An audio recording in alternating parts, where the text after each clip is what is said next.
ஜூலை வந்துட்டாலே வந்து மழை சீசன் ஸ்டார்ட் ஆயிரும், ஸ்கூல் லீவ் விடுறது இந்த மாதிரிலாம் போகும். பட் அதோட சேர்த்து இந்த ஃபீவர் சீசன் சொல்லுவாங்க, இந்த மான்சூன் ஃபீவர் வந்து ஸ்டார்ட் ஆயிரும். ஸோ இந்த வீடியோவில் வந்துட்டு நம்ம ஒரு என்னென்ன ஃபீவர் வரும், எப்படிலாம் அதை ப்ரிவென்ட் பண்ணலாம் அப்படின்றத மட்டும் டீட்டெயில்டாக பார்த்துடலாம். ஸோ வந்து மழை பெய்யறதுனால நிறைய தண்ணி தேங்கி நிற்கும். ஸோ அதனால கொசு ப்ரீடிங் வந்து அதிகமாகும். அதனால் அந்த கொசு மூலமாக பரவுற டிசீஸ் மெயினாக வந்து டெங்கு, சிக்கன் குனியா அண்ட் மலேரியா இது வந்து ரொம்ப காமனாக பரவும்.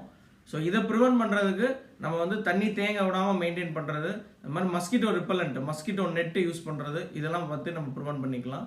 அடுத்தது வந்து காமன் கோல்டு, ஃப்ளூன்னு சொல்லுவாங்க. ஒரு மூக்கிலேருந்து தண்ணி மாதிரி வர்றது ஒரு காய்ச்சல், இதுதான் மெயினாக இருக்கும். அண்ட் ரொம்ப ஹை கிரேட் ஃபீவர் இருக்காது, மீடியமான காய்ச்சல். இது இருந்தது அப்படின்னா நீங்கள் ஒரு மாஸ்க் யூஸ் பண்ணிக்கோங்க, மற்றவங்களுக்கு ஸ்ப்ரெட் பண்ணாமல் இருக்கிறதுக்கு. வேறு வீட்டில் யாருக்காவது இருந்தாலும் நீங்களும் மாஸ்க் யூஸ் பண்ணுங்கள். அண்ட் கோவிடில் நம்ம சொன்னாங்கல்ல, அந்த ஹேண்ட் ஹைஜீன், ஹேண்ட் வாஷ் பண்ணுறது, மற்ற பொருளை தொடுறீங்க அப்படின்னா அதை ஹேண்ட் வாஷ் பண்ணிக்கிறது, இது மாதிரி மட்டும் மெயின்டைன் பண்ணிக்கோங்க. ஒரு 2 நாளைக்கு மேலே ஃபீவர் இருந்தால் கண்டிப்பாக போய் டாக்டர் கன்சல்ட் பண்ணிக்கோங்க.